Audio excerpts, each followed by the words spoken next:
As most of you know, the Sega CD had a rather rough life during its run from 1991 to 1995. It never sold well in any region, had big problems with shovelware, and was just too expensive when it first showed up. As the years wore on and interest faded, Sega and its third parties released fewer and fewer games, and by the end of 1995, that market dried up completely. Many of the last games released in the US were absolutely slaughtered by the gaming press. Among them, Sega's own Wild Woody. It was developed by Sega Multimedia Studio and starred a talking pencil trying to save the world. In this episode, we will be looking at this oddity, taking it for a spin, and finding out if it's a hidden gem or just another Sega CD game that failed to deliver. I hope you guys enjoy my review of Wild Woody.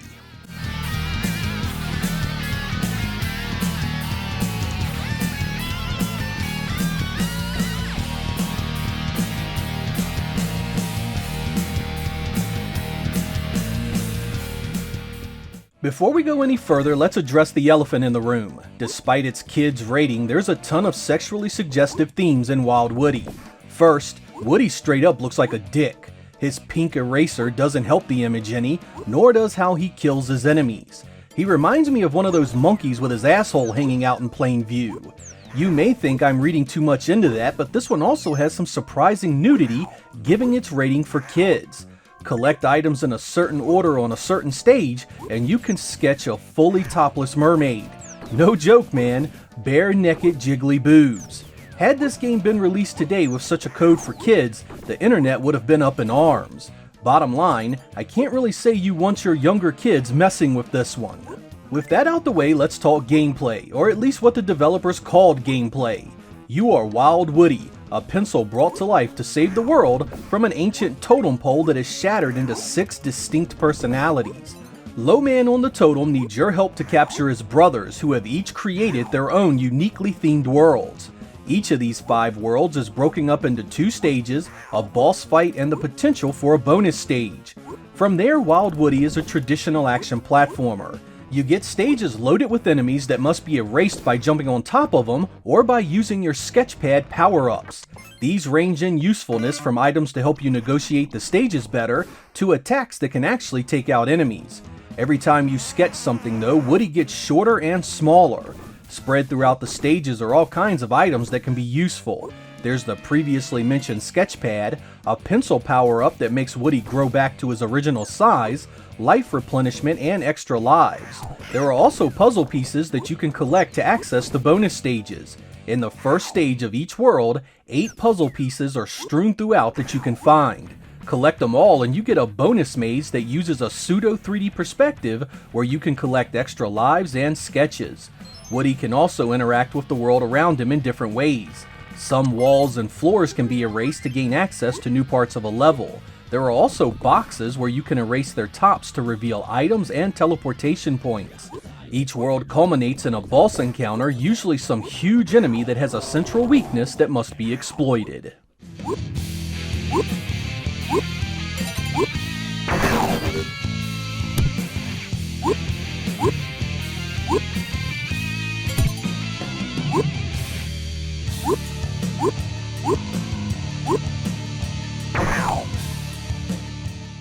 The graphics of Wild Woody are a mix of large, well-animated sprites against 2D backdrops that have parallax and line scrolling effects.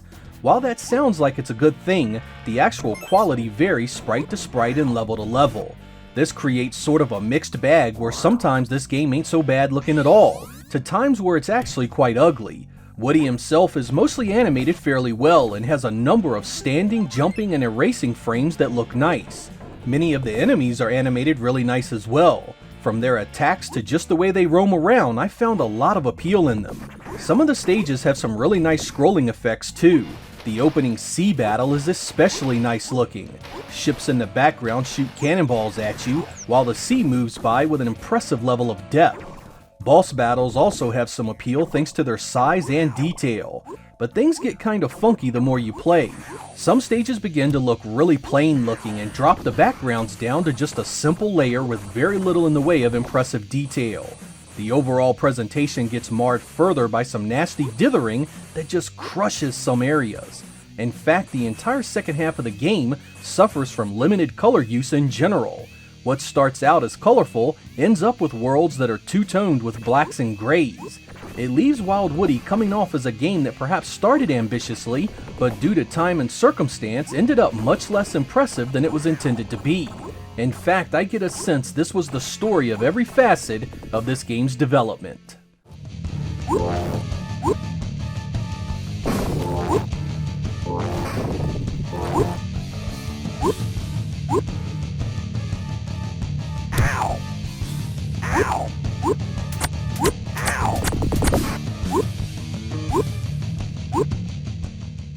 Despite the overall negative impression I got from the visuals, the sound and music here actually ain't bad at all. Some of it's whimsical, some of it haunting, and some of it even rocks out way better than you'd expect. So much so I would say the soundtrack is easily one of the better attributes of Wild Woody. Have a listen and see if you agree.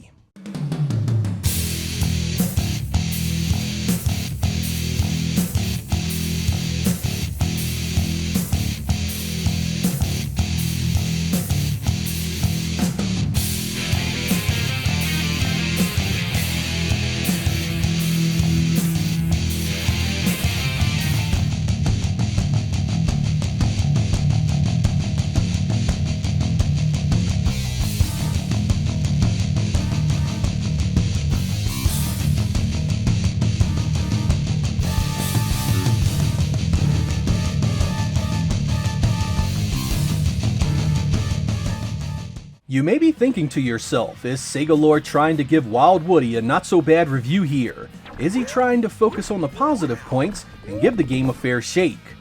Yeah, I tried to give this one a fair shake, and I want to shake this disc straight into the garbage bin. This game sucks, and I mean the kind of suck that makes you want to quit playing just a few stages in. The problems start just moving and jumping around. The screen has an annoying snap left and right aspect to it that makes just moving around a pain. Then you have the god-awful hit detection. Environment dangers like spikes can hit you well outside the area of the sprite, and enemies have this issue as well. This makes Woody's basic eraser attack a nightmare unless you have plenty of room to maneuver, and even then you can still take damage just trying to jump on top of an enemy. Some enemies are so frustrating to interact with, I just leave them the hell alone and go around them. But things don't end there. The stage design is also as bad as any 16-bit game I've ever seen. I mean, you think stuff like Awesome Possum is bad, just run around this one a few times. The entire layout is unintuitive, marked by teleport areas that make it even more confusing. I can't tell you how many times I got stuck in a loop where I could not find my way out. No doubt the idea here was to make the stages big with lots of exploration, but it gets to the point where you just want to see an exit and get the hell out of this mess. The idea of the sketchpad sounds cool in theory, but most of the things that you get are almost completely useless. A bomb you can't decide to throw on your own. A spider that takes forever to kill an enemy. I mean, why bother with these things if they aren't useful? Things don't get any better in the boss battles. Usually it's just a single room, a big bad guy in the middle, and then you are just rushed by respawning or unkillable enemies constantly, making it a mad dash to dole out enough damage to kill the boss before you die. The fact that there are multiple life replenishment items in each one of these fights tells you how cheap they are. And that's the feeling Wild Woody leaves you with. It's a poor playing game with a constant barrage of cheap hits and mind-numbing stage design. I wish that I could go over some positives here to counter this, but the gameplay experience is so fundamentally unfun, nothing else matters. The game doesn't even give you any continues. Once your last life is used, you are back to the title screen no matter how deep you manage to make it. To top it all off is the absolutely atrocious bonus stages. Choppy visuals and overly sensitive controls make these a one-and-done affair. It is not worth suffering through trying to find 8 puzzle pieces just to see this mess. I've seen better software scaling engines on the base Genesis hardware. All these things are so bad you won't even care about the grainy full motion video. That is the least of its worries. Okay, here's the Space Cadet.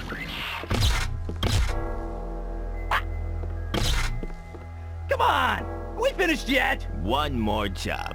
You gotta go get Tombstone. You'll find him there. Remember the last time Tombstone got loose? Aye, people still wonder what happened to Atlantis. And the Titanic. Surely that was no accident. Turn back, Pencil Neck! I am all powerful! You haven't seen my abilities, and you haven't got a chance. Ability and chance has got nothing to do with it, Bright Boy. And the name's not Pencil Neck. It's Woody! Wild Woody!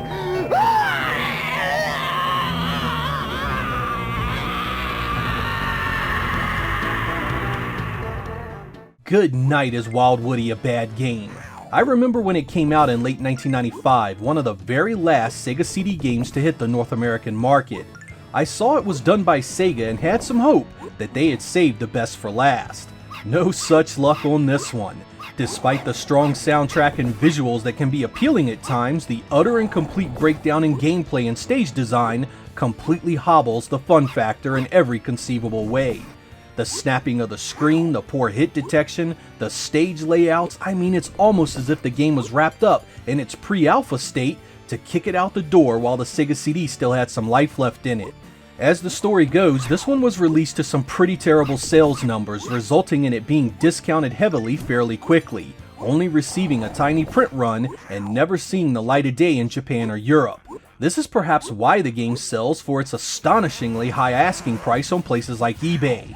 Look, I can understand wanting to throw a chunk of your hard-earned money at a game you loved as a kid. I did this as well, but $100+ for shit like this is just plain insanity. Just because something exists doesn't mean you need to own it, even if it does have an animated mermaid with her tits hanging out. I'm Sega Lord X. Thank you guys for watching, and I will catch you next time.